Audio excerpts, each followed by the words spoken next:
Hello and welcome back to the Four Score Sports Podcast, your play-by-play source. My name is Christian. I'm joined here with Spencer, Michael, Nicholas, and a new member from our crew joins the cast today. Brenden is with us along for the ride. Today we're going to talk about the Lions and Chiefs recap, and we're going to go over some Week 1 picks. After that, we'll talk about Nick Bosa and Joe Burrow getting big bags as they get paid with new contracts. Then we're going to lead it off at the end with Jake Sanderson's new deal with the Ottawa Senators. All right, so I know we got a lot of some hype for the Lions winning here. So we do have, if I am correct, a Lions fan in the building today. So we will get to the biased take in just a moment. But I will say, Kadarius Toney, defensive MVP. That shit was abysmal. So bad, dude. Honestly, what I saw was really impressive from the Lions, even without the Chiefs not having both their star defensive tackle and their borderline Hall of Fame tight end. You still have Patrick Mahomes throwing the football. So to have Mahomes mess up that bad and, look, his stat line wasn't that impressive, honestly was really good, especially from he's a rookie. Like, he had his first pick ever was a pick six on the reigning league MVP. So that's got to say something for this defense and what Dan Campbell's been building this last year or two. So I'll give it props to this franchise. I hope y'all get that playoff spot in the North. Just, you got to keep fighting for it. So I was very happy to see what the Lions did this Thursday. Yeah, and as someone who grew up watching the Raiders, before the Rams came back to LA, I've always harbored such a deep hatred for Kansas City. And so seeing them lose on their banner night, incredible delicious feeling. Incredible. And then as a Rams fan, seeing my boy, Goff. The Goff-fence. Goff, man. Goff the Destroyer. The Goff-father. The Goff-father. The Goff-father. Leader of the Goff-fence. Yeah, that was a great game.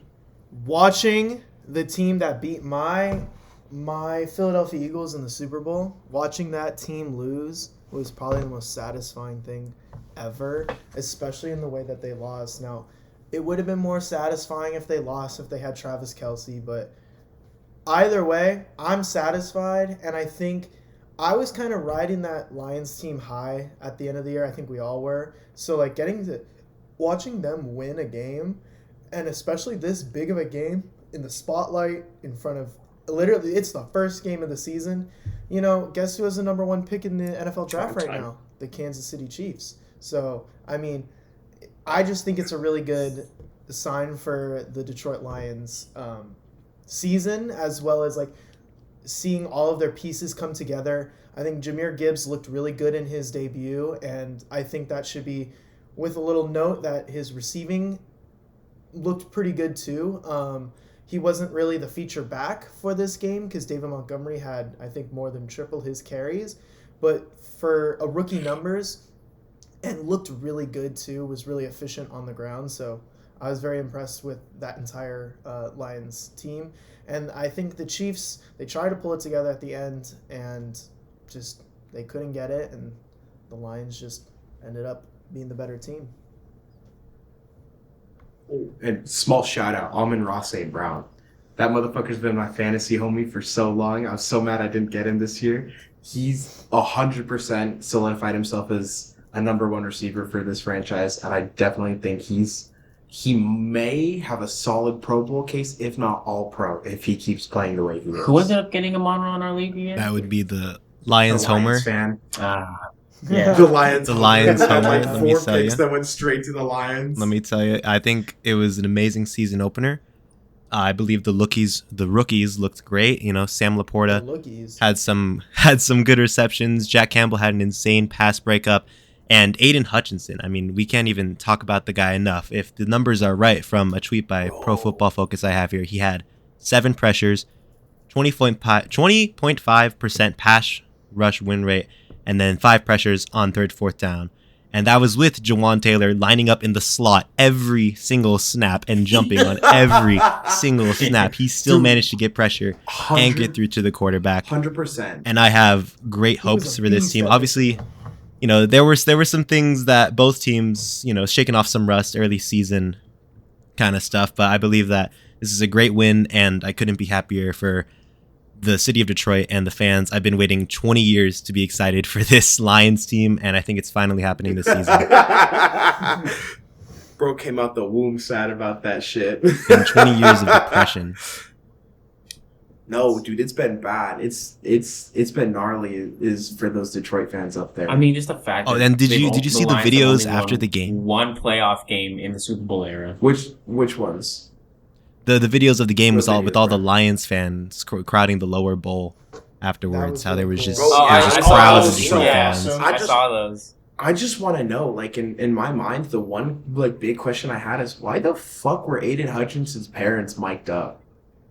Like, Yeah, that I was swear kinda to weird. I swear to God, Goff's making a pass or it's like a Mahomes incompletion, and it's Aiden Hutchinson's dad. Yeah, and like, bro, like, what you need to like dial it down a little bit. See, You don't- I was at work watching the game, so I didn't have the volume No, on. So I don't know how bad was it. No, it was like every 3 plays they panned to his parents. I'm like, dude's not even playing right now. It's the offense. Like, chill out. Like, I get you're excited for your son's team, and trust me, I'm pumped too. But why are you miking up a defensive player's parents? That's true.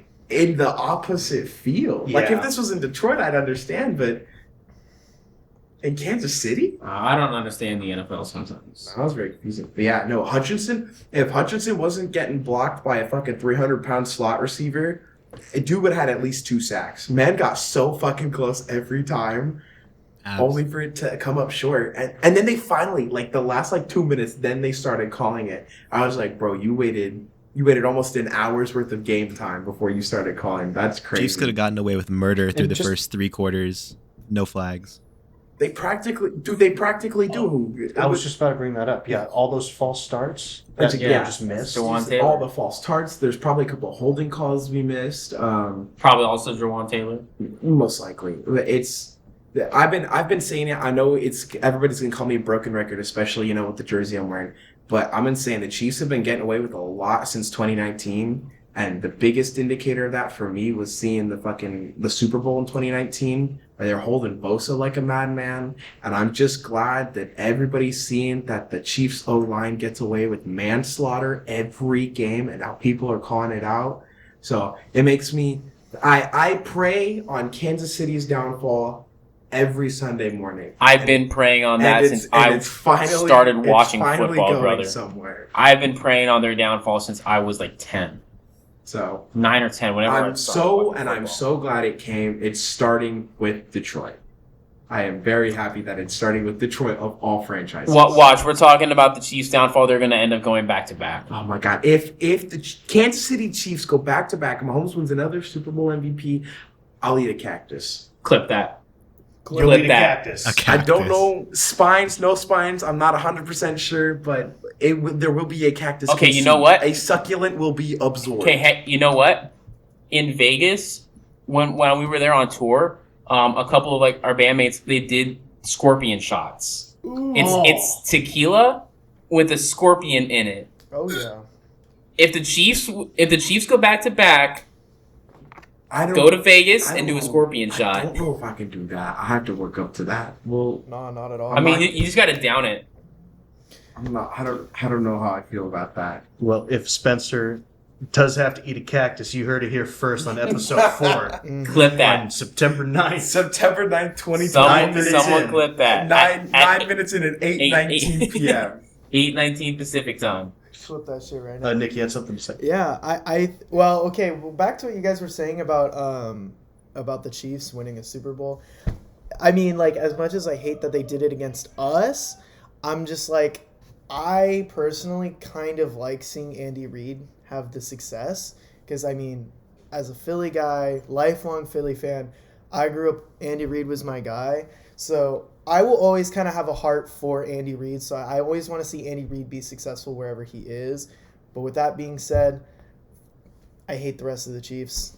I really don't have any care to see them win. I am actually becoming more of a fan of Travis Kelce because of the New Heights podcast. I think he's a really good guy. I think he's a cool guy.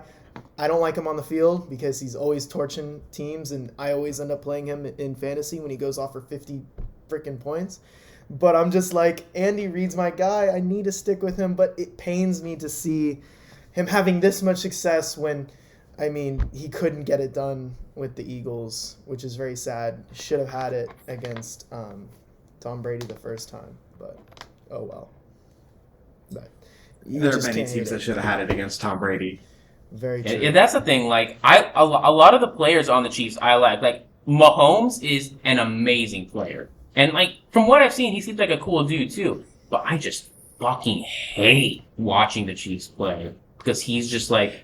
But it also gets to the point where they just get away with too much now, and I'm well, like, bro, so okay, I saw if any other franchise would do this, they'd be set on fire and kicked out of the Okay, I saw an interesting comment on Instagram about that because remember it was like that for New England too. For the longest time, Because who is generating the most money? It's always for the league. If that were the case, Dallas would get away with so much more. Yeah, but I think like at the height of New England's like when they were winning Super Bowl after Super Bowl. I firmly believe that. But I'm saying if that were the case, Dallas is one of their biggest moneymakers. They'd be getting away with a lot more. I mean they do sometimes.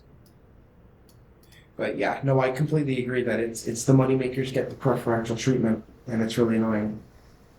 Yeah. Yeah. I mean, like, we can all agree on one thing, is that America wins when Kansas City loses. Damn. Although you could say the same thing about Dallas, but... I can say that thing when more Dallas for loses, the than rest of Kansas America. City, but I think Kansas City's kind of becoming what, like it's pretty much like whatever team LeBron's on. If you're not a LeBron fan or, like, a fan of the team he's currently on, you're kind of rooting against them constantly. You just don't like them. And same thing almost with the Warriors. I feel like the Warriors are the same thing. Like, that entire, like, 2010s just Warriors LeBron matchup was just kind of like everyone was just kind of like, well, I hate both of these teams now because they just are just constantly winning. So, like, I just think it's like any team that has too much success, everyone's just like, all right, chill. Or like the Patriots throughout the entirety of Tom Brady's career, like they were constantly in that Super Bowl. And I'm just like, all right, it's kind of annoying. Like, let's just drop it. And then they held the Rams to no touchdowns. So I'm sorry. Oh yeah, I completely agree with you. Like, I had no hate towards the Chiefs whatsoever before they were good. And then the constant glazing from the commentators, social media, the constant posting, Patrick Mahomes' family. My God. My hatred has just grown so much. See, I've just grown up hating them. So when they started being really good, it just sucks even more. Because, like, I have to sit and watch them dominate the Raiders twice a year. And, like, that last year when they did the stupid fucking, like, the ring around a Rosie. Merry-go-round. Oh, my God. After that, I turned off the game. I was like, I'm not watching this anymore. And then sure enough, it was a blowout win. Yeah. So, overall, great start to the beginning of the season. Absolutely living for it. Wasn't too high scoring. The defenses got to where they needed to be. There was some, offensive action, and we saw the underdog finally upset in such a beautiful fashion. So, props to how this season started. Yeah. It was a very fun matchup last Thursday. So we want to do something a little different here. After seeing the Lions-Chiefs game, we want to get into some Week 1 picks. So from today of this recording, September 9th, we are going to pick each Week 1 game, pick a winner from each game, and we'll see how our picks fare out. Who wants to go first? I can just read down the list of games. I have them all pulled up right here. The first one that shows up is the Cincinnati Bengals and the Cleveland Browns. Is Burrow playing tomorrow? No, I don't think so. That's a good question. Wait, really? Why? His injury. Oh, right. He's injured and traded. Yeah, because that's gonna. Let me search Twitter real quick. He is. Oh, if he's playing, he is? Confirmed by If Coach he's Zach playing, Taylor then one day he's ago. playing. Okay, perfect. Okay, yeah. Then I have Cincinnati winning that game. yeah, I'm gonna take Cincy in that game. I think that offense is too high powered for Cleveland to really stop anybody. So I'll have to lean on Joe Burrow taking it with them. Plus, I have Jamar Chase and Evan McPherson on my fantasy team, so I need them to ball out tomorrow. That's fair. I have. Okay, yeah. I have Cincinnati playing it, or Cincinnati taking it as well. Although I will say, watch Cleveland. I think they can be a very sneaky good team this year. I'm not doubting that. I'm just saying that I think since he's had their number for so long. I'm just saying watch him. Well, without their star quarterback, do you think they'll find like a hole somewhere and just keep using it? Or if Burrow's not there, I don't even know who their backup is. It kind of does. You know what? That's a good question. Let me look it up. Because I think Cleveland's solid enough to beat him if Burrow's not there. So it's all that. That's what I think. I think I'm gonna go with Cleveland. I think. I'm not saying Cincinnati's nothing without Burrow, but like I'm gonna say they're not enough without Burrow. Also, I just remembered. I think like the past 2 or 3 seasons, Cleveland swept Cincinnati. Really? Yeah. So it could go either way. Take that number comment back. But I'm picking Cleveland for this week against Cincinnati. I am also going to pick Cleveland. Okay. I feel like Deshaun Watson has something to prove. I feel like earlier in the season, the Cleveland running game is really going to take over. You know, they got to shake off that rust.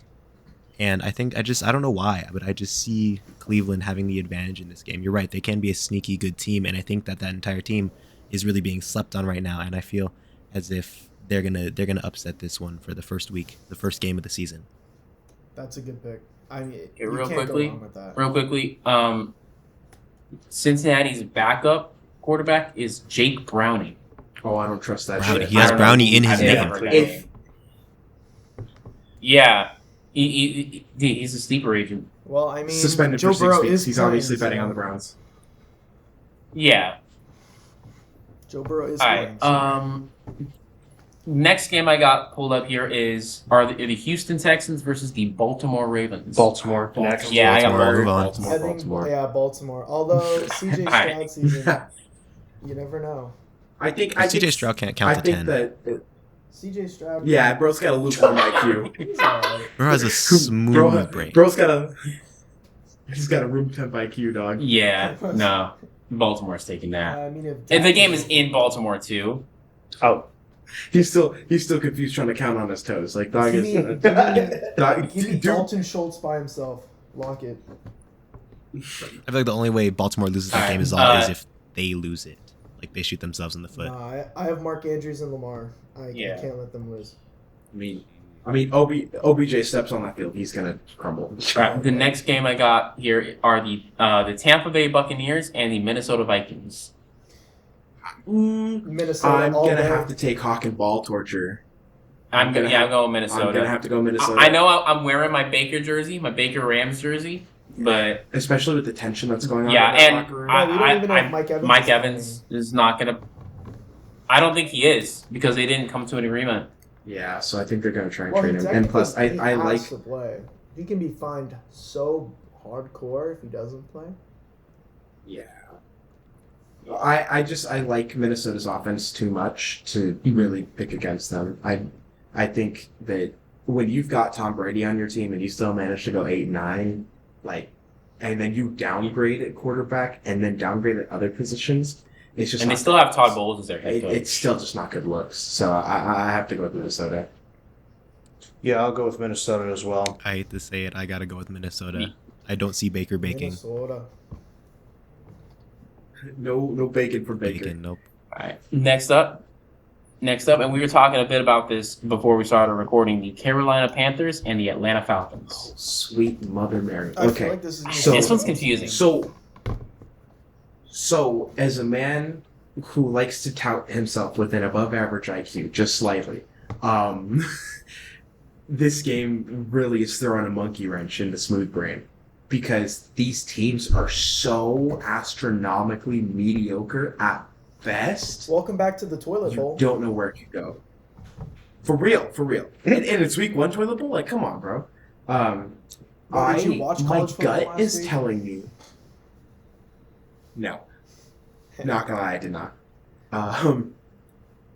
I'm not gonna lie, my gut is telling me Carolina might come out with it. I don't know how I trust another, Oompa Loompa at quarterback. You know, we bully Kyler Murray about it as is, and then you look at Bryce Young and his O linemen stand almost like a foot taller than he does, and it's almost embarrassing.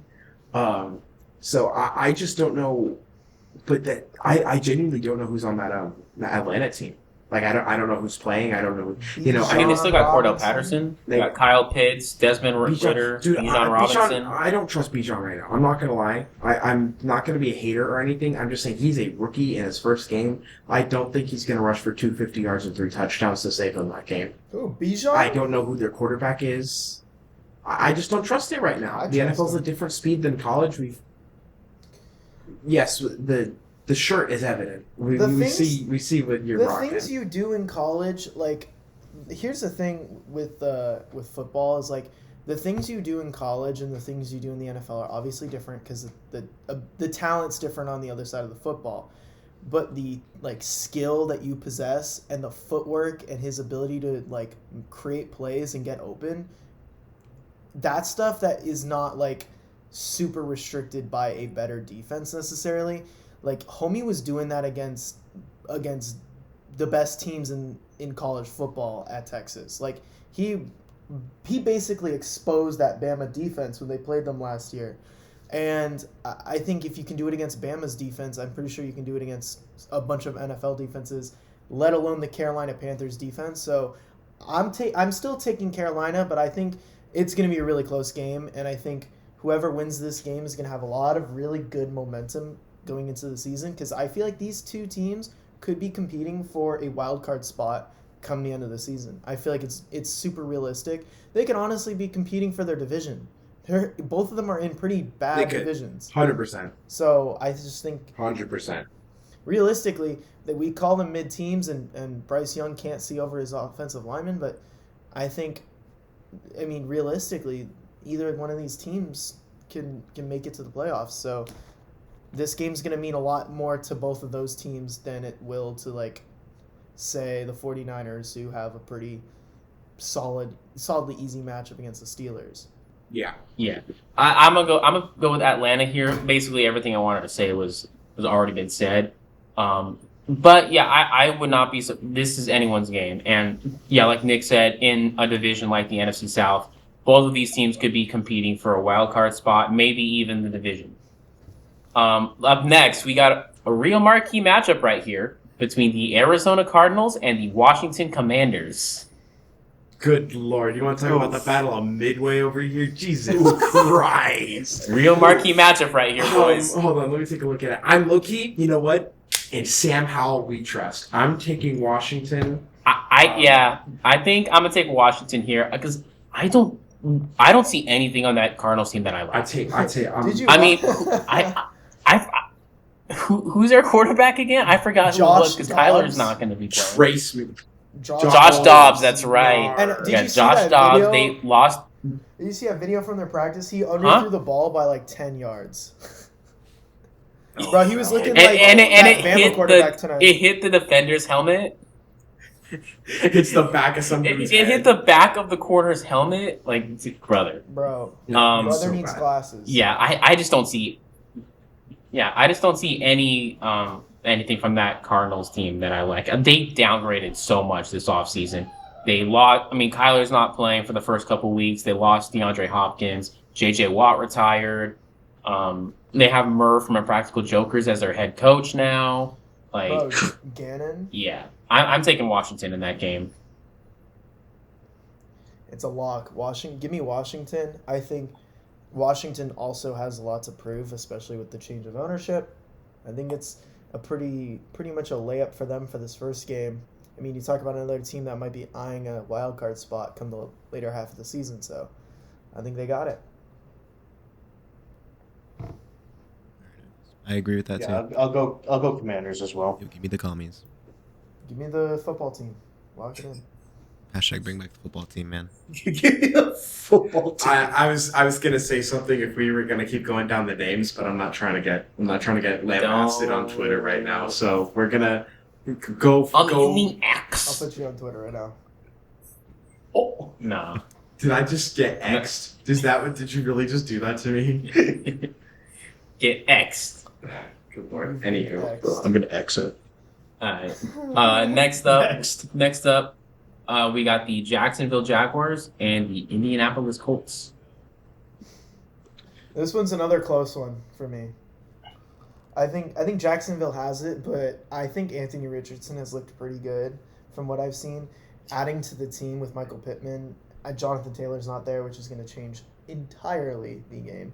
But I think adding to that offense, Anthony Richardson come week 5 with Jonathan Taylor back, that'll be a nice little team. But for now, Jacksonville's got it. Give me the Mr. Betting Man, Calvin Ridley himself. Mr. Saturday. Mr. Saturday at the casino. It's gonna be Sunday now. Huh? Or wait, is there a game Sunday. tomorrow? It'll be Yeah. Sunday. Yeah. I know, but Mr. Ooh. Saturday has never lost on a Saturday, so He's not still the head coach, is he?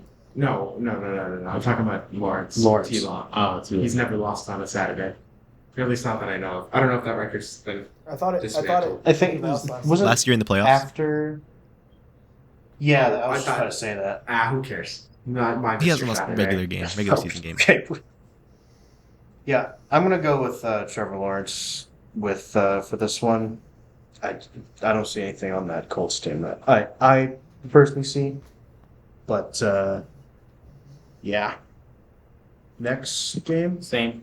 The next game is the San Francisco 49ers versus the Pittsburgh Steelers. In Pickett we trust. No, I'm kidding. Oh my god! I was about to No. jump over this table. Nah, I got the Niners winning that The game. Pickens to Pickens. honestly- to Pickens. Pickett to Pickens. No, this Niners team is it's too much for this Pittsburgh team to handle because Bosa's coming back. Bosa said he's in the best shape of his life. So is Zeke. Zeke's also not in this game. Yeah. I'm really happy with how Brock Purdy's progressing in his recovery this offseason. I've been seeing a lot more of him in practice and hitting a little bit in preseason. He was looking really well. Ayuk and Debo are going to be issues. Kittle and McCaffrey are going to show what they still got it. Trent Williams is going to prove why he's still a top 3 lineman in the league. I'd even argue, depending on how the season goes, top 1. We'll see. The defensive line is in a great rotation. The corners I'm low-key a little worried about. Our safeties are really good between Hufanga and all that. So there's no real reason other than TJ Watt, being caught on steroids and having 6 sacks that we lose this game. So I'm taking Niners. Even bias aside, I still don't see why. So that's just my opinion. you have Yeah. me here Yeah. saying the same. I'll take the Niners. Niners are a lock for It's that one. basically this season. It's for me. I feel it's Super Bowl or bust for the Niners. Oh, 100%. That's how everyone in the fan base feels. yeah. too. We're all itching. For Like it. if the Super Bowl isn't Bills Niners this year, both of those teams have issues that need to be worked out. 100%. Well, it's still week 1. Yeah, But I mean, we've in the last Ravens 5 and years, we've been to 3 NFC championships. We've been to 3 NFC championships and 1 Super Bowl and have nothing to show of it. Like, it's getting a little worrying now. Yeah. I'm just saying it's just still week 1. Anyways, next. up next we got the Tennessee Titans versus the New Orleans Saints. I'm rocking with New Orleans on this one. I would like to take New Orleans as well. I think once Tennessee figures it out with all of their moving pieces, I mean, they just got Hopkins to add to that pretty good offense. I think once they kind of figure it all out, I think Tennessee will be a problem because I think Tannehill can produce at a high level. It just kind of really depends. But I think the Saints, they're just looking too hot this year. They're looking sneaky. So I'm going to take New Orleans. I'll also take New Orleans. Me as well. Yeah, I think New Orleans is a solid pick, but I was not confident in Tennessee after seeing Ryan Tannehill fumble doing a drop back drill and then had to do push-ups. So I mean, you have an aging Ryan Tannehill, who is the definition of mid, and then New Orleans has done nothing but get better. They get Michael Thomas back. They bring in Williams. I mean, Alvin Kamara is suspended, but they've done nothing but get better, and they were sneaky last season. Exactly. They brought in Jamal Williams, even though Kamara's suspended. And yeah, they've done nothing but upgrade, and Ryan Tannehill is mid. And Derrick Henry can only get so many carries per game before a running back spontaneously combusts. So, yeah, I'm going to have to go to New Orleans here. All right, so that's it for the morning slate of games. The afternoon games, we got the Las Vegas Raiders versus the Denver Broncos. Now, this game can go either way. With the Raiders, I like the roster.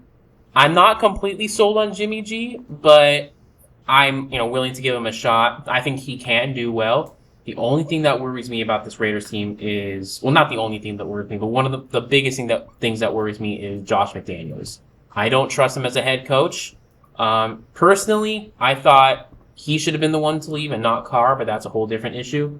Yeah, and then the Broncos, they're bringing in Sean Payton. Cortland Sutton is, I believe, out for the year, so that's going to be a big loss to their offense. He's out for the year. But yeah, what happened to him? He's not playing for the first couple of weeks. I know that for sure. He got injured. I forget what the injury was, but I know he's not. I know for a fact he's not playing tomorrow. He might not be out for the year. Actually, I forget what it is. But anyways, so that's gonna. Oh, he is playing tomorrow. Oh, okay, I thought. Are you talking about Jerry Jeudy? Jerry Jeudy. That's what I'm thinking of. Yeah. I was like, wait. Yeah. I was like, either way. Yeah. He's questionable for Sunday. Yeah, no, but yeah. So if he doesn't play, that'll be a blow to their offense. It'll be interesting to see how Russell Wilson does with Sean Payton as his coach. We'll see. Maybe last year was just a fluke, and he's not regressing. Now an interesting stat to point out is the Denver Broncos have yet to win a game against the Las Vegas Raiders. The last time the Broncos beat the Raiders was in 2019 when they were still in Oakland. So, I mean, the Raiders have had the Broncos number for the past 3 years. Yes, the past 3 years. So, we'll see what happens. I think I'm going to go with the Raiders for tomorrow, but I would not be surprised if Denver comes and takes that game. Yeah, I have Denver as It's really of a question. I have Denver as It's really of a question. Go. Go ahead. I keep cutting you off. That's my bad. It's fine. Go ahead. Okay. I was just gonna say Denver for me. They just got Sean Payton. Sorry, I couldn't think of his name for a second. They just got Sean Payton, and I think the problem was, and the main differences for Russell Wilson is, I think Russell Wilson needs a really good coach. He had Pete Carroll, who is a really, really good coach.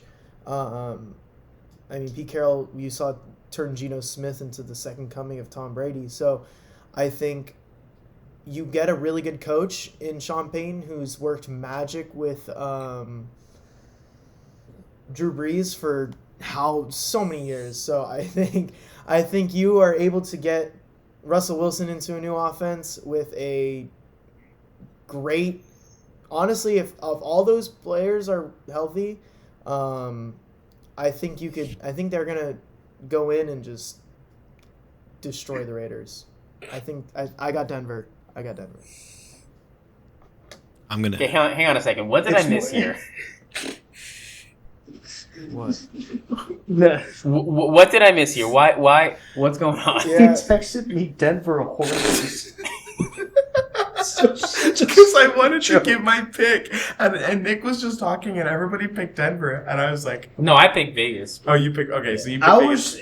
The rest of it, a couple of us picked Denver, and I was like, "Yeah, I kind of like the Denver pick." So I put in our the spreadsheet of the shit we're picking. I put Denver horses, and this fucker can't contain himself. I'm sorry. Okay. You're too silly. I was just gonna say, it's more of a question. Yes, it is very silly over here. It's more of a question of, is it Broncos country, let's ride, or is it Broncos country, decline? I think this is Las Vegas's game. Yeah. Over the past few years, Raiders just had their number. I think it's just the Raiders game. Okay. I'm gonna pick the Saddleback and Denver, simply Going with the because saddle down. I have a little more faith in Sean. I have a little more faith in Sean Payton than their last head coach. Wasn't it Nathaniel Hackett? It was Nathaniel Hackett, Yeah. yeah. No, not the move. Who is that? So I don't know. So, no, I have faith in Sean Payton. I think, I had to deal with Russell Wilson for over a fucking decade. So I know how good he can be. It just, having Pete Carroll for so long, I think when you get thrown into a complete dog shit system compared to what you've been dealing with in Seattle, it's gonna be a real jarring, change. So now that I think he's got, some decent running backs around him, hopefully that O-line's gotten a little better with that pickup of Mike McGlinchey from the Niners. When Jerry Jeudy comes back, whenever Jerry Jeudy comes back, I think that team will be a little better. I don't know what their defensive situation is like. But I'm gonna pick Denver. I think this is gonna be the game where they change it. I'm gonna go Brenden, your pick? I'm gonna go with Denver as well. I would not be surprised if this is a close game or if the Raiders come out on top, but I just think it comes down to coaching. I mean, as someone who lives in Las Vegas and has watched and heard everything about the Raiders and Josh McDaniels, it's not a very good situation, although obviously an entire offseason has passed. Sean Payton is a proven winner, and all these teams are not too, different talent-wise. Obviously, some positions are more talented than the others, but there's none. They don't blow each other out of the water. So I believe it's going to come down to coaching, and I'm going to go with Sean Payton. But I would not be surprised if Josh McDaniels does come out a little bit better than last year with less questionable decisions, and the Raiders do pull off an upset. All right, next we got. I have no idea why this is in the afternoon slate. Yeah, I have no idea why this game is in the afternoon slate, but you got the Philadelphia Eagles and the New England Patriots. I'm taking the Pats. No, I'm kidding. I'm kidding. Nah, I'm kidding. yeah. Mac I'm going Jones. with Philly here. Mac Daddy. Come on, Michael. Actually, no, yeah, I'm a rock with New England on this one. I think, Yeah, I think that's Mac what- Jones is going to tear apart that Philly defense. That's what I was waiting for. Put it away. Nobody wants to see the Mac jersey. Jones, Ezekiel No. Elliott, one team. You got to be kidding me. 16-0, 17-0. 20 Give me Super Bowl your Philadelphia They're doing Eagles. what the 2007 Patriots. They're could not never my do. Eagles. I don't Eagles want them. by I a want them million. away. Eagles by a million. Go Birds. Yeah, no, give me the Eagles. No. I'm taking the Eagles also. I genuinely will take the Eagles Yeah, here. same. Unless Jalen Hurts steps onto the field and his cleats just explode and then he's not able to play due to a wardrobe malfunction rather than anything else. I don't see... They're going to give him the Hulu Has Live Sports jersey at the rate he's going.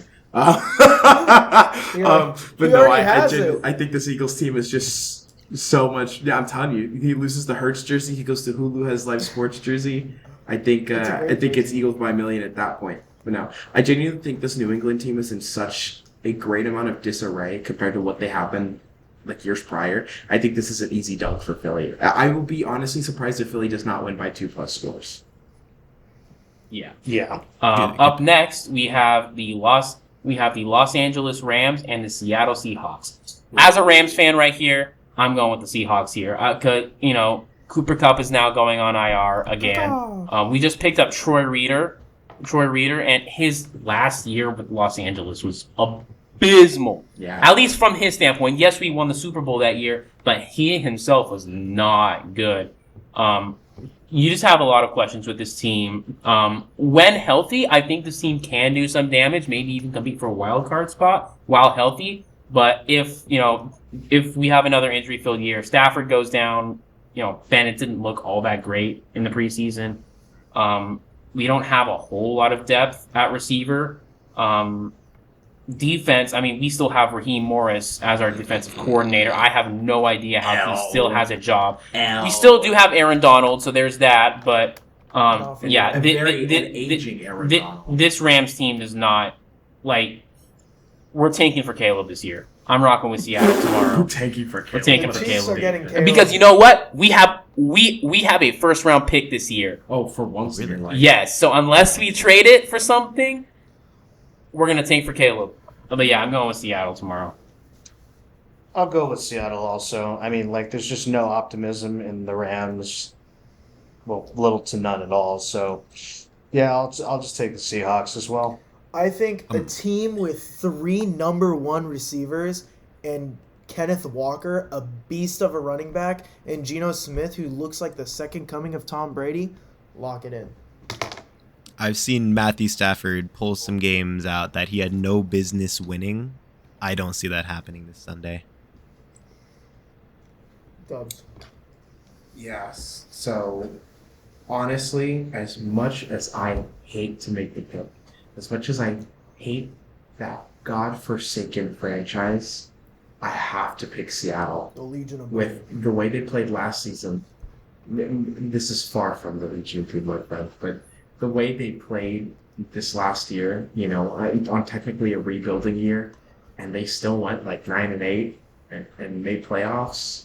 And again, the 3 number 1 receivers is kind of a crazy number to look at. You've got Lockett and DK, and then that rookie who's just coming in, and I don't see really how they lose here, unless by God's graces that Matthew Stafford has like a 1,000,000 touchdown game. I'm praying for that, brother. I'm praying for that, but that's not So realistically, Seattle can win. Rocket Seattle. Yeah. Up next, we have the lesser LA team. We have the Miami Dolphins versus the San Diego Chargers. The redheaded stepchild of it. This game I can honestly see going either way. Miami's made some pretty good additions this offseason. The Chargers, see, this is the case every year with the Chargers. On paper, they are a very good team, but they just, for whatever reason, on the field have trouble executing. And they still have Brenden Staley as their head coach, I believe. And I love Brenden Staley. What he did for the Rams defense that year in 2020 was amazing. Brother cannot coach 18 to save his life. Honestly, though, I think I'm going to rock with Miami on this game. Okay. I'll go ahead and take Miami also. I'm going to do a bit are you joking? Who? Both of you. I'm going Chargers. Lock it in. Okay. I was just gonna piggyback off of that. I think I'm gonna pick the Chargers. I am confident in how that team plays. I like how they play. It's just sad that they are in LA and they get shit on for being in LA, because I genuinely think the Chargers are a good team and deserve more credit than they're given. I think Herbert's good, Eckler's good. I almost said Mike Evans, good guy. Mike Williams and Keenan Allen are both great receivers. They've got a decent defense. They've got the older but lesser Bosa, in my opinion. They have Khalil Mack, which Khalil Mack. pisses me off. Raiders didn't treat him right, man. But Gruden didn't treat him right. I did not like. But I can rant about Gruden. I'm not going to do that now. meltdown. No, but I'm picking the team formerly known as the San Diego Chargers to win this game. I think it's going to be a good bout for them, show that they still mean business. I honestly hope they can go a little farther than just a wild card this year. I think they deserve it. I think they need to really show that they mean business. When they move, sure. It wasn't their fault. It was their stupid owner, bro. I don't care. Once they leave the AFC West, they can start winning. That's another team that I've grown up absolutely hating. I don't know how to. Anyways, we got 3 more left. Brendan's pick. Oh yeah, I'm sorry. I was hoping to sit this one out because honestly, to me, it's a coin toss. I really have no bias or hatred towards either team here. I mean, both teams have a lot going for them. Both young, upcoming teams that are going to be fighting for the division title, playoff spot, that want to take that next step into becoming contending teams. I'm not entirely sure who to pick here. Honestly, I'm going to go with the Dolphins just because I feel like the track team of Waddle and Hill may be a bit too much. And it's the Chargers. Champions. All right. It's the Chargers. Amen. I'm a believer in Tua, man. All right. So we got 3 more. We got Lots of picks. usually this game sucks. this game usually sucks whenever these two teams play, but I think tomorrow could be exciting. We got the oldest rivalry in NFL history. The Green Bay Packers versus the Chicago Bears. Bears. The Bears. Give me the Bears. This game, honestly, this one's tough. In my opinion, I'm taking Green Bay. I think I'm gonna take Green Bay too. You will hear it here first, people. I am a certified Justin Fields doubter. I think he deserves the running back allegations more than Lamar does. Bro cannot throw for over 150 yards to save his life. I believe he did that a couple times last year. Shh. So it's you're ruining his agenda. Stop it! You're dismantling the argument. No, but I genuinely think I do not understand the hype behind Justin Fields. I understand he might be a good player, he might be a good athlete.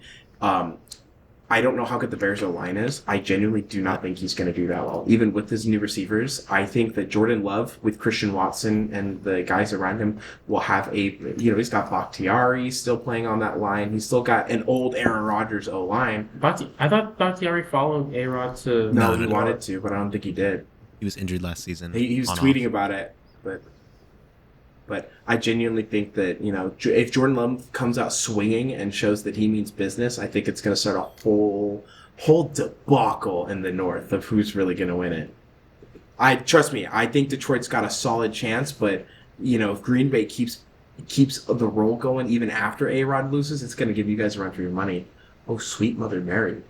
Okay, wow. Let me piggyback off of that with the Jordan Love. I don't even think that they need Jordan Love to win this game. The Bears have one of the worst, if not the worst, rush defense in the NFL. You got A.J. Dillon and Aaron Jones in your backfield, a healthy David Bakhtiari, a half-decent O-line. They are going to run around that Bears defense. And if Jordan Love shows up and shows out, then it's going to be even bigger of a blowout. And I agree. I am a Justin Fields hater. He runs the ball. He's an excellent fantasy quarterback, but bro cannot throw more than 10 yards accurately. And he has some playmakers. Thank you. He has DJ Moore. He has, Darnell Mooney, Money Mooney. I don't mind that at all. DJ Moore took a screen to the house in the preseason. We all saw that.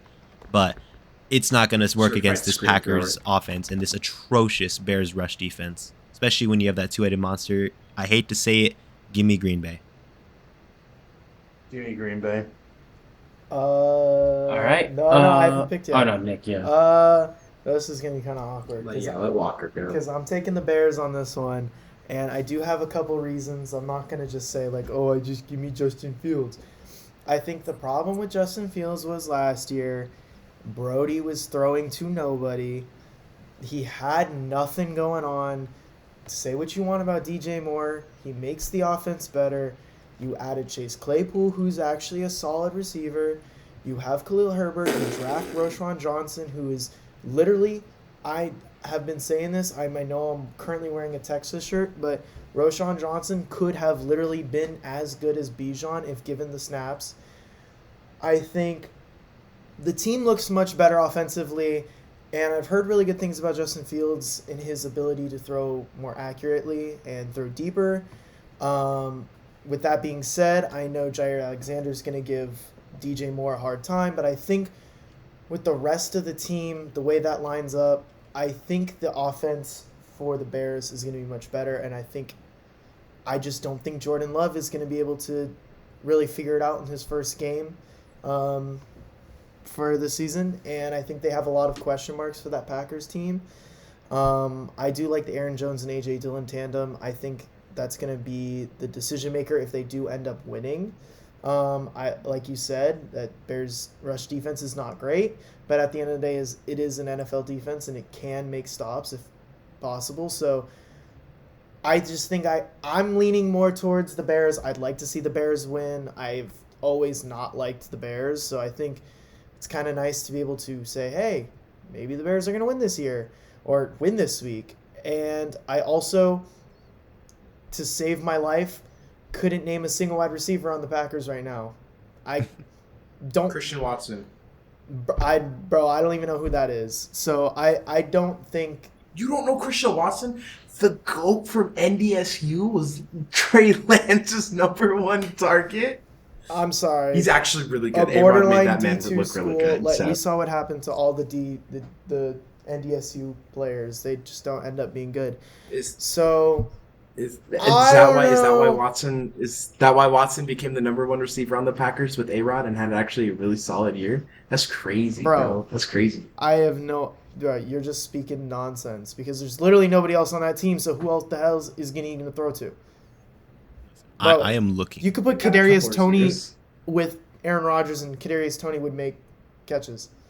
Not even gonna lie to you, Aaron Rodgers makes every player good. Would make catches. Listen, I've seen Jordan Love this preseason. He's all right, but also at the same time, like I feel like this game really relies on Justin Fields, and he is going to be running for his life. I am looking at the Bears' depth chart for the offensive line right now. I don't recognize a single name. And they're going to have Kenny Clark and Rashawn Gary screaming at him all game long. He's going to be running for his life. He will be. But I do think that that offense got much better. So I think that they're going to actually put up a fight, and I'd like to see them win. Same. And Cole Kmet is a really good tight yeah. end. I completely forgot about him. He's a really good tight end. He benefited off of like a really good late push by the Bears last year. So I don't know. I think it's a solid offense.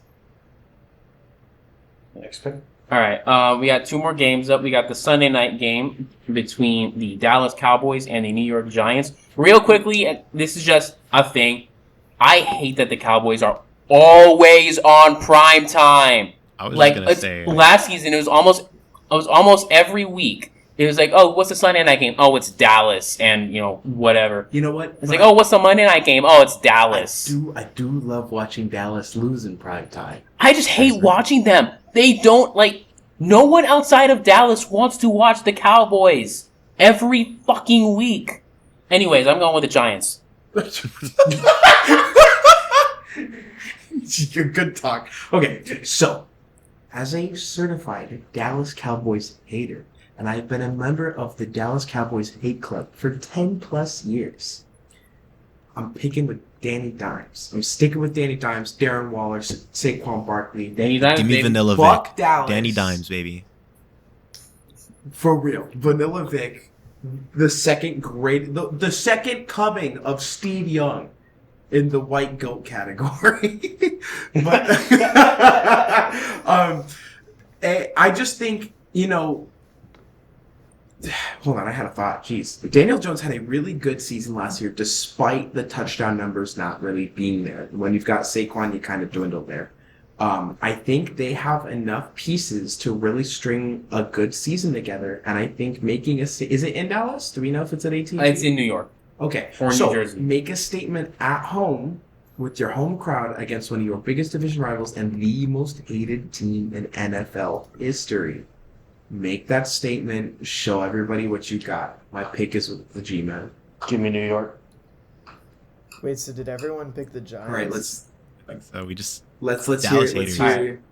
hear that the NFC East boy over here. Oh, well, this is kind of awkward because I was gonna pick the Cowboys. Oh boy. Oh no! Oh my god! No! I don't know. No way. Shot. I was gonna pick the Cowboys. I thought y'all were gonna lock in the Cowboys too. I just think that they're a better team. Elaborate. I'm willing to elaborate. Better I make just your think case known. I look at the team, and as much as I hate to admit it, that team is kind of stacked. I mean, the receiver group is really good. I think Tony Pollard can be that guy for them. I think even Deuce Vaughn, literally the shortest player in NFL history, can actually make plays, and I think the team looks good. They got a solid defense. I just think it comes down to Dak and how well Dak can play. I also... Interception merchant.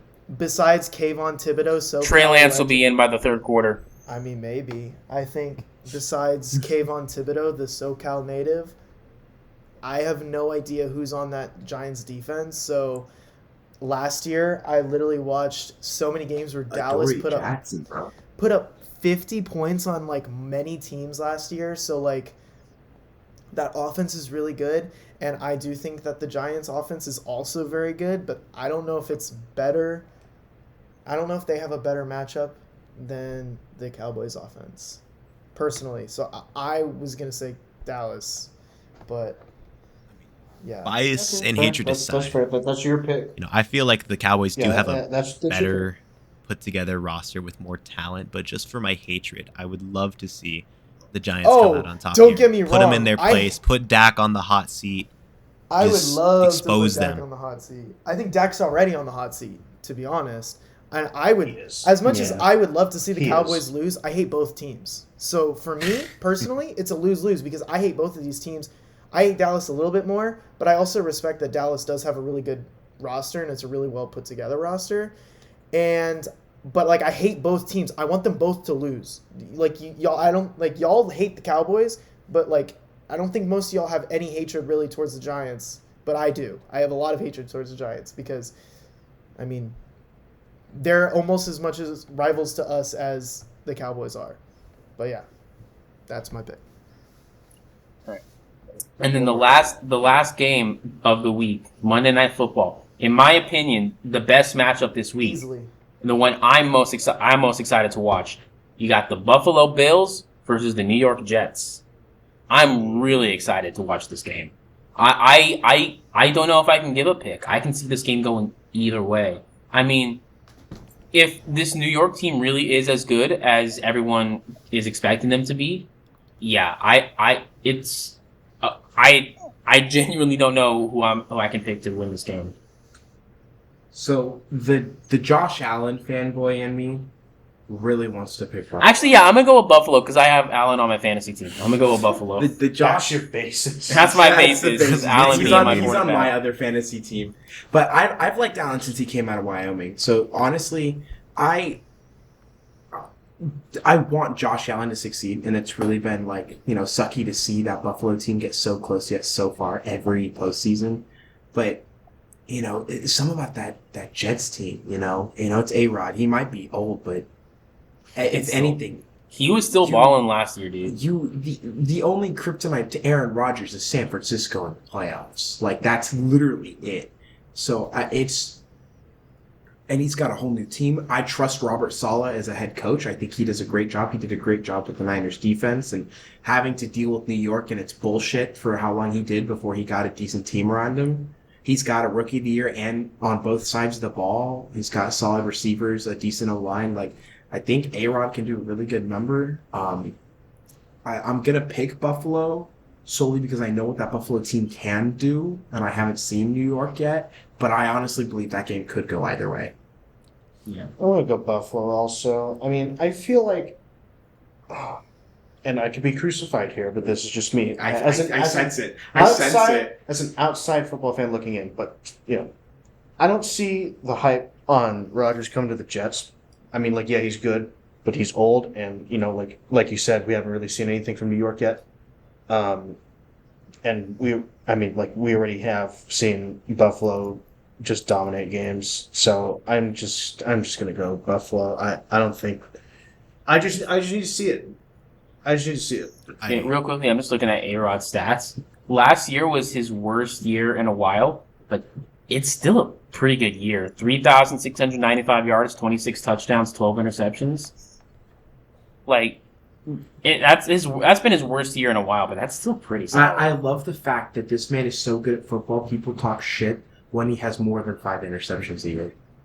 Yeah, I mean, he's so consistently good. This is a man that's almost 40 years old and just won back-to-back MVPs. Yeah, it's insane. Like, he's one of the most talented football players I've ever seen. And I understand as somebody who's coming in and hasn't really seen the sport as much as some of us have, and not understanding why Aaron Rodgers moving to the Jets is such a big deal. One, history's repeating itself.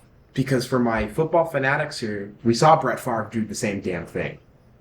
He went from Green Bay to New York after winning a Super Bowl at some point in his Green Bay career. 2, Aaron Rodgers has just been absolutely smoking some of our teams for years. So we've had to deal with how talented that man is for so long, and now that he's been given a completely new system and new weapons, we want to see how well he can do in that system. He's got a new head coach who isn't incompetent. I'm not dissing LaFleur here. This is more against Mike McCarthy. I genuinely don't know how that man won a Super Bowl. So it's more of like the spectacle of can this team do well than this team is going to do well, if that makes sense. I agree. I think that Yeah.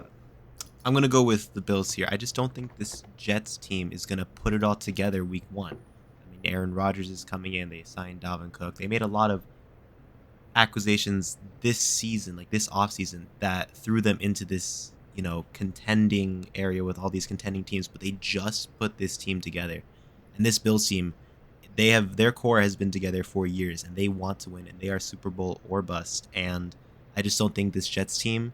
I think they can be good. I think they can be good this season, but I don't think they're going to have it quite put together that first week, so I'll go with the Bills. Yeah. And also, I hate Aaron Rodgers.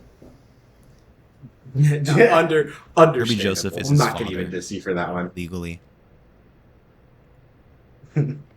Interesting take there. Understandable. I think. There's Yeah. Yeah. No, you Yeah, go. let him go. No, go. You're good. I had nothing to add. It's all you. Okay. Well, I think. Who did I have? I had the Jets winning this one. I just think that team just looks really good. I'm really impressed with the squad that they built. I would like to see them win. I think it's kind of like for you guys, what you guys picked on the Giants. It's like I would like to see them win over Buffalo. It's not anything against Buffalo because I do think that this is the game of the week and this can be a very good close game. But like, come on. It's Aaron Rodgers and he has good receivers, like really good receivers. And he has a really good running back and he has a good tight end. Like, I think, and the defense is actually pretty good too, like best corner in the league. So I think I just think that the Jets squad's looking exciting, and if they have it together, then they have it together, and I think they can beat almost anyone in the league if they have it clicking. So I'd like to see them win, but that's my pick. But I mean, if I had to be a little bit more realistic, I am taking Josh Allen, but I think for an exciting little end to the picks, because I've just basically picked pretty much every team that's like objectively better, I'll take the Jets. Word. All right, so that's it for our picks. Now, quickly, because of time management reasons, we got a couple new deals to talk about. 2 for football, 1 for hockey. And we'll let the 49ers guy talk. Yeah, sorry guys that my teams in the fucking media every other week. Yeah, for real. Nick Bosa. So excited. Yeah. Joey Bosa. Not Joey Bosa. The better Bosa. Nick. Anyways. So re-signed Bosa to a 5-year, $170 million deal, which means $122.5 million guaranteed, $50 million for the pen hitting the paper. Oh, yeah. More money than God. Yes. He signed for $22 million more guaranteed than his older brother did 3 years prior. Huh. Absolutely insane. The highest paid non-quarterback in NFL history. And honestly, I think he is worth every fucking penny. Defensive Rookie of the Year his first year. Defensive Player of the Year last year. I think this man is going to have multiple of each position. I wish the MVP wasn't a fucking quarterback award, so, we get more guys like him in contention for said award. Amen, brother. I'm not saying he'd win one. No, I'm not saying he would ever win one. I hope he would, but I just wish that defensive players like him were given more of a chance in that conversation. Sure. Because I think players like Bosa are so important to the game and what they do for their teams. I think they genuinely deserve MVP consideration. Bosa makes up half of that defense's stats. Half of their sacks, half of their pressures. That defense revolves around him. So I think he deserves every penny. We restructured a bunch of contracts to hopefully bring in more people and continue to pay people going forward. So I think, great signing overall. No issues with it. He got what he deserved. He's going to produce for 5 more years. Very happy camper over here. Yep. Yeah, it must honestly really be a shock hearing this is how I feel about listening to hockey signings, and you're like, oh my god, 5 years, like $8 million AAV, and I'm like, what? I'm like, that's like like nickels, bro. What do you? I know. Yeah, like, yeah, what was that's- that? it's- What was that, bro? Come on now. like going Bro like was zesty with it. you were like, oh my god, Fiala's like, hey, what was Fiala's deal? 7x7 So 7 years, 7 million. or 7x7.8. Now I have to check. So is it paid $7 million a year? Yes. Okay, For who? that's asinine. For that level of talent, it's fucking asinine. Fiala, to clarify. I was like, wait. I'm just saying that I always advocate for those boys getting paid more. Yeah. It's just Well, with the cap going up, you'll see that a lot more. okay. Here's- Good. Yeah. I'd love to. I want to hear that conversation on what Sanderson is, who just got paid. Yeah, Jake Sanderson, 8 by 8.25. 8x8. Oh, I'm sorry. Yes, 8 years, $8 million, 50,000, 8 and 50,000. 8.05 million. English. Yeah. See. Thanch you. 05. English charge. Yeah. So I mean, I genuinely had a who moment when I saw that signing, and so because I don't know hockey like that. Well, yeah.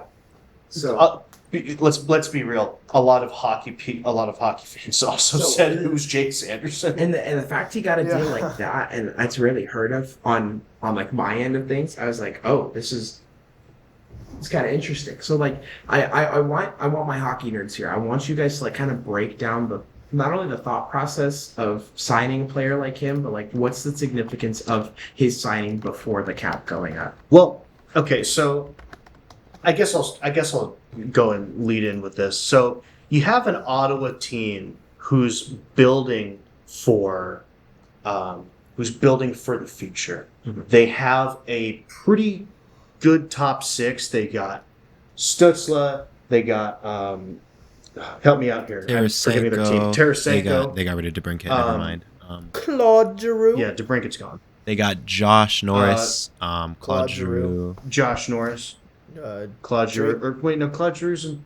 Oh, Drake Claude Giroux's Batherson. moved on. Wait. Wait, no. No, he's still in Ottawa.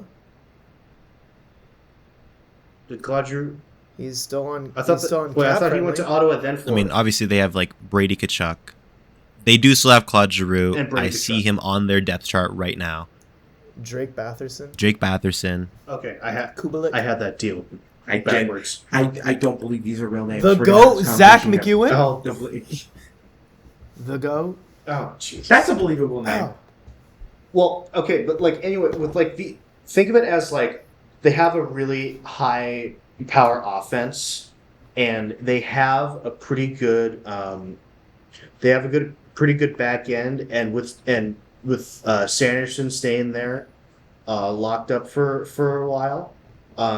He's a defensive player with a lot of upside, and it's more of banking off of like, yeah, hopefully he'll do well, but like everything points to him just doing well just in general. So to like give a little context also, he is a point per game player. Mhm. Well, he was just under a point per game player in his junior years, and then the season before his rookie season with the Senators, he was a point per game player as a defenseman. That's pretty impressive. And for Sanderson, I hope it works out in Ottawa, because I kind of have like a little soft spot for Ottawa, but yeah, I think it's a really good deal, and it'll kick in 24-25. So again, with the cap going up, this will look good. So he's not on Ottawa current. He is. No, he he is not. Oh, He's on the last year of his entry level contract. Okay, so he's going to be playing in the NHL soon, or He has is. been? He has been Yeah. for this past year. He played 77 games. Okay, so you're saying he was really good in the juniors. Yes. brought him Really up, good in the juniors. and then signed him to this. Would I be going over? Would it be too much to say this is a mega deal?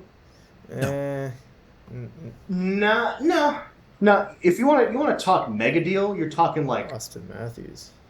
over 10. Yes, Yeah, okay. over $10 million. Okay, so anything 10 is mega deal. Yeah, Okay, pretty got it. much. So a pretty substantial deal It's for a dude who's just coming out of their juniors into his like a full-fledged entry into the league, and they're throwing him $8 million a year. Like that's It's really interesting to see the thought process of how much this player is going to change their franchise. This guy is projected to be better than their current best defenseman Thomas Chabot and Jacob Cherkrin.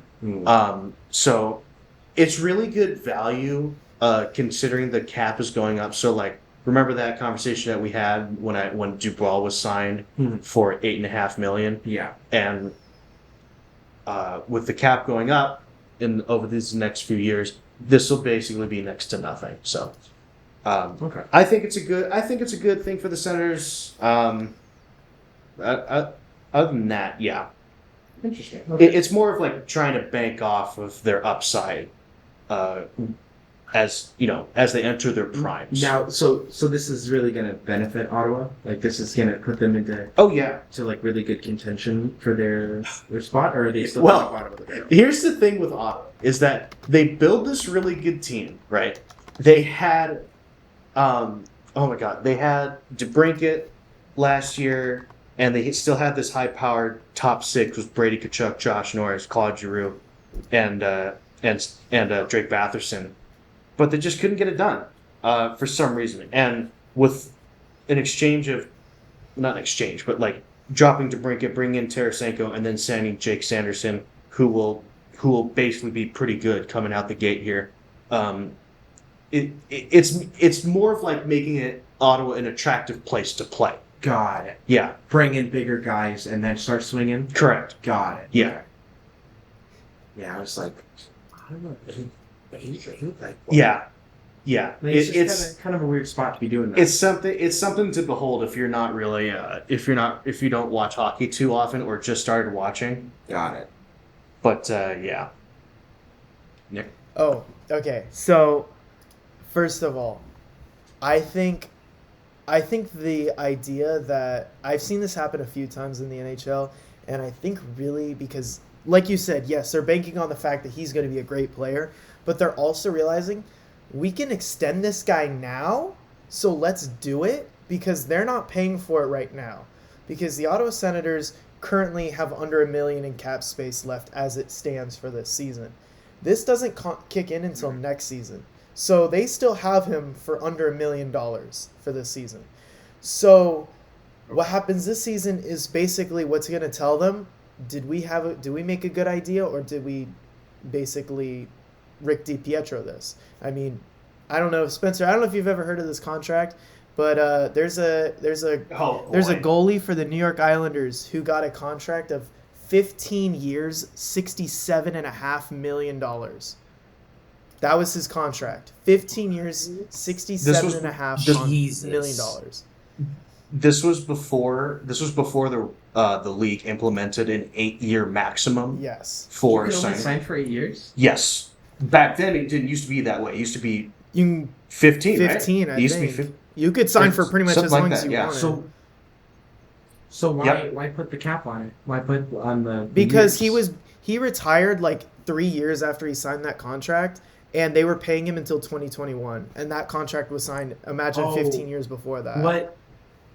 What baseball player am I thinking? Oh, Well, you also I know exactly what you're talking about. hold that Who am I thought. thinking of? Hold that thought. Dude on They the had Mets. to buy him out, and they have to pay him. What is it, $1 million or $2 million until 2030? Yeah. They'll be paying That's the him buyout penalty for this contract. Bobby Bonilla Bobby Bonilla. or Bonilla, whatever. It's Bonilla, right? It's the two L's make a He's line. Yeah. getting paid until 2029. $1.5 million every year until 2029. Bonilla's getting paid until 2035. Dude, Imagine catching a check that large every year. Exactly. The Mets paid Bonilla in 1991. They're paying him until 2035. They paid him in 91. 91. 1.193 million. Oh my god. Yeah. That's, But yeah, just basically injuries kind of derailed him. Like he was a good goalie. He was a don't good get me wrong. goalie. This He deserved contract it. looked amazing. But yeah, he totally deserved it. But he just got injured, and then he just couldn't play, Can't play with the injury. Yeah, that really sucks to see. especially as a goaltender. So, see, that's why watching these baseball players get these. Bryce Harper's, what was it, 12 years, 330 million? I think it was 13. 13 years? Something like that. Okay, let's say 13 years, 330 million. But he's not even What the close. fuck? You expect guys to. He's not even close No, to I like know, the I'm not- highest AAV contract in the MLB. But that's my point. That's my point. Is Burrow got signed for 12 years and like over $250 million. Like that's nuts. And then Mookie has the same thing. It's like 12 years, $300 million. And then Shohei might get anywhere between 12 to 15 years. I would wouldn't go 15 years, but I'd say 12 years, borderline 500, maybe 700 million. I wouldn't go that far. Trey Turner just signed one of the most revolutionary. That's my point. It's like these guys are getting, decade-long deals. Like, do you really expect these guys to play on your team that long before they hit a brick wall and just can't perform anymore? True, but like if you want to put the lens on Jake Sanderson, this guy is only 20. Like he's in his beginning. If he's 21, 22, and he signs till he's 30, that's understandable. We've seen hockey players go well into their 30s playing. Even into their 40s. Up until 40. That's my point. Is that doesn't surprise me. In baseball, I understand. I see guys go long, but like I look at it from an NFL standpoint, where like a 5-year deal, people are going, "Oh shit, are you going to play?" Didn't the Chiefs give Mahomes a 10-year deal? 10-year, $500 million. Yeah. And I almost shat my pants because that's baseball money and football. Dude, that has never been. That reminds me. That's what the Patriots gave, what's his name, Drew Bledsoe, right before he got hurt and Brady came in. Oh, you're so They gave him a right. 10-year contract, and then he went down, and Brady came in. Ouch. Yeah.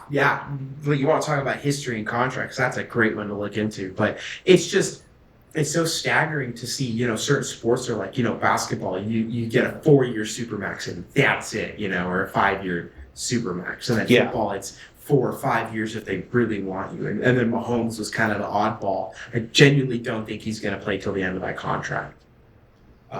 We'll see. But it's just He might be like Brady in the 5 yards. It baffles me. These time and space itself. Executives think these guys will play that long and perform that long. Yeah. Especially when contracts get backloaded and they play like shit in those backloaded years. You're like, what did you do, dude? Yeah, that's also true. Isn't hockey guys, help me out here. Isn't Sagan's contract backloaded? Like he's the most paid player. Yeah. Sagan has a horrible contract. I got to talk about this Sanderson contract in Ottawa. I think this is exactly what Ottawa should be doing. They see this trajectory that their prospect is going on and how he could possibly turn into their number one defenseman, and so they're locking him up as the 14th highest paid defenseman in the league. Although he has not played a full season, I feel like that is a good number, especially with this cap coming up, how it's going to reportedly just skyrocket in a year or two. Ottawa is going to have possibly their number one defenseman and their number one center, Tim Stützle, locked up for right around $8 million, both of them. And so when this cap goes up and they have these young guys locked up on these deals and they break out and they turn into these franchise players, they're going to have a lot more money to work on. Like if you could imagine like Jack Hughes' contract, everyone called them insane when he signed that 8x8, and then the year after he breaks out. Ottawa sees this exact same trajectory with Jake Sanderson, and so they're locking him up right now. They're going, hey, like we have this young guy, let's go work on this extension before this cap comes out. It may seem like an overpay right now for a guy that has not even played a full season, but if he pans out and the cap goes up as it's reported to, they're going to have their two number one players locked up on each for $8 million each. And they're going to have so much more wiggle room with their cap to bring in, pieces to make them a contender. So I think this is what Ottawa should be doing with the kind of prospect like Jake Sanderson is, former top 5 pick, amazing in juniors, showed up in the NHL. If this pans out, just like how the Hughes contract panned out, Ottawa is going to be a powerhouse in a year or two when all their prospects pan out, and then they have all that cap space when the cap goes up because all their core guys are locked up on decent team-ish friendly deals. Mm-hmm. All right, that's it. Oh, go ahead. I was just gonna say I don't know. I really hope that he is that defenseman, that number one defenseman of the future for them, because I haven't really heard much of him, but I do know. I did a little bit of research, just like looking it up. I was like, how really good was he?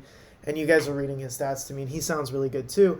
But I also look at his stats in the NHL. He played all but 5 games last season. He only put up 32 points. And if you're telling me that that's the defenseman of the future, he better be a really good defenseman because I don't know if he's necessarily worth all that, but personally, I don't know. Like, I'd like to think that he's worth, he'll be worth that, but I just want to see it next season. I just want to see him work for that money. Yeah, and that's true. But I mean, like, you also see contracts such as Tage Thompson. I mean, yeah, Tage Thompson did look pretty good this year, but did he really warrant the contract that he got with the current stats he has? You could make that same argument, I feel like. He's like, these contracts, like, they're very risky, but if they pan out, you will have the opportunity for a dynasty. Like, if you could imagine, like, if Edmonton had the ability to extend, Draisaitl or McDavid. Obviously, McDavid was good coming into the league, but like Draisaitl before he broke out.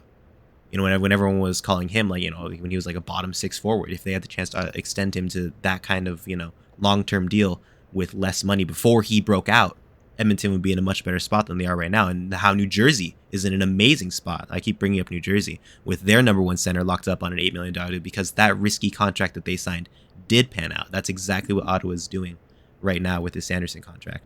All right, last contract is Joe Burrow's contract, which is what was the exact number again? It was 5 years something. 5 years, $275 million. I want to say it was 275. I might be wrong. How much guaranteed? Oh, great question. I want to say like half of it. Let me pull it up real quick. I know I have it somewhere. Bengals Wire. Bengals Wire is pretty good. 219 guaranteed.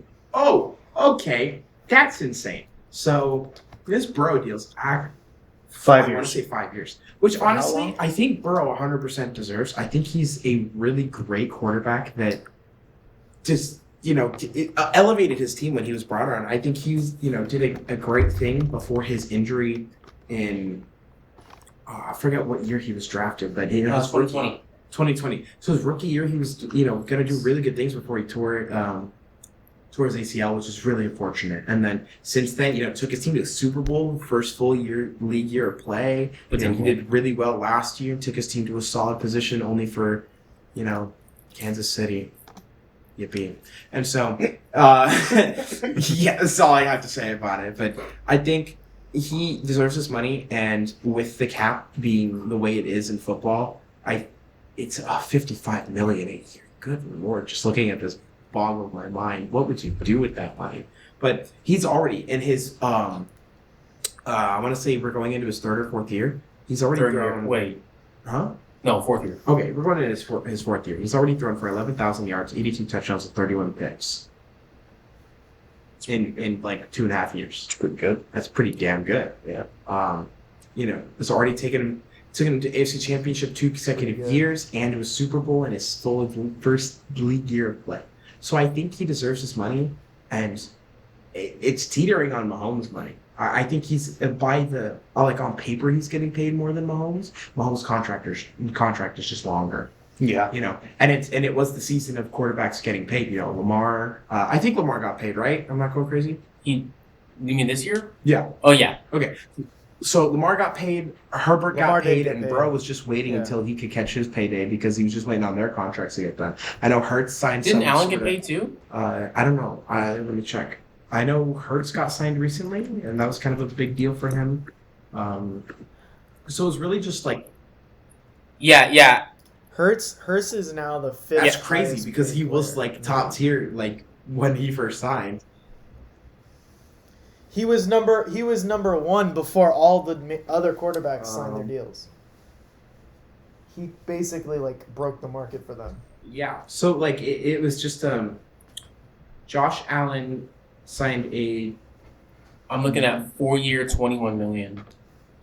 I don't know how I could think. Oh, that's with Gatorade. So it says Bills superstar quarterback Josh Allen signed a mammoth $258 million extension with the franchise 2 years ago. Oh. So Allen did this, a couple of years before. It was 6 year, $258. Josh Allen is also getting paid Yeah, less than Deshaun It was 6 year, $258 million with $150 million guaranteed. Very good in my opinion for Josh Allen, but yeah, it's kind of but the market's just kind of devolved. It's just all hell now. So Lord knows when other players are just going to hit. Like Justin Jefferson's going to hit the market this next season. They're going to have to re-sign him for God knows how much because of how good he's been for that team. Bosa just got signed, so it's going to... And with the Chiefs' loss, you wonder how they're going to pay Chris Jones. And then whenever TJ's contract comes back around, how much is TJ Watt going to get? So it's really interesting to see these players just get thrown more and more and more money. I think Burrow 100% deserves his contract. 100%. I agree. We remember that roster he brought to the Super Bowl when his offensive line was mailmen and plumbers.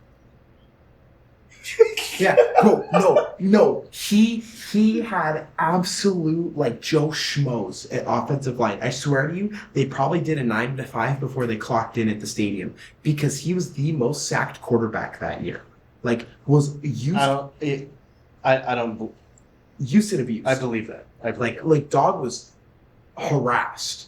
Yeah. Especially when he played good teams. I think he did play San Francisco that year. I'm not 100% sure. He was smoked. And I want to say he got sacked 4 or 5 times that game. I think. How many times did he get sacked during the Super Bowl? It was twice, at least twice. Oh, it was more than twice. I think I want to say 6 or 7. I want to say it was definitely 4. It might have been 7. Hang on. But the point is, he had absolute nobodies at O-line and good receivers, but he also had absolute burnt toast at corner. Joe Burrow was sacked 7 times in the Super Bowl. 7 times. So multiple of those were Aaron Donald. You've got Eli Apple playing absolute dog shit as your number 1 corner. Dude, him lined up against Cooper Kupp, man. That was so fun to watch. So you were sacked 7 times and have absolute dog shit on the air side of the defense, and you make it a 1-score game. Yeah. Without, I guarantee you. I mean, they were also given a free touchdown. What do you mean? You don't remember that?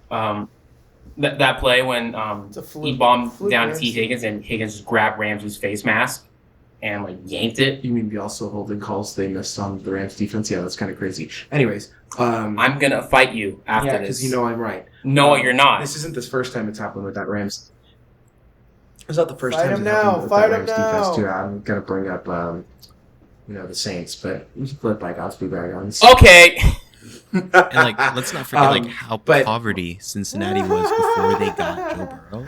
I mean, do you guys remember the guy who slept on his roof until the Bengals won a game and he didn't come down for a year? Yeah. And then within for a year and a half. 1-2 years of Joe, them getting Joe Burrow, he takes them to the playoffs. I mean, yeah, and so it's insane to see what to the Super Bowl. Hopefully he's got a better O-line. I think he's got a better O-line now. I think they just need to work on their defense a little bit, and that team can be a Super Bowl winning team. They lost Jesse Bates. You just gotta go through KC, man. I so forgot about Jesse Bates. You're so They right. lost Jesse Bates to Atlanta. Yeah, they just need to work on that defense, and then they're a Super Bowl caliber team, in my opinion. Oh, yeah. Alrighty. Well, I think that just about wraps it up for us.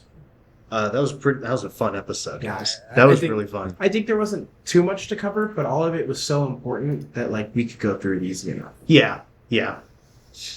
Okay, so that'll be it here for us at Fourscore Sports Podcast, your play-by-play source. I'm Christian. This is Spencer, Michael, Nick, and Brenden. And we will catch you guys next time. Have a good day.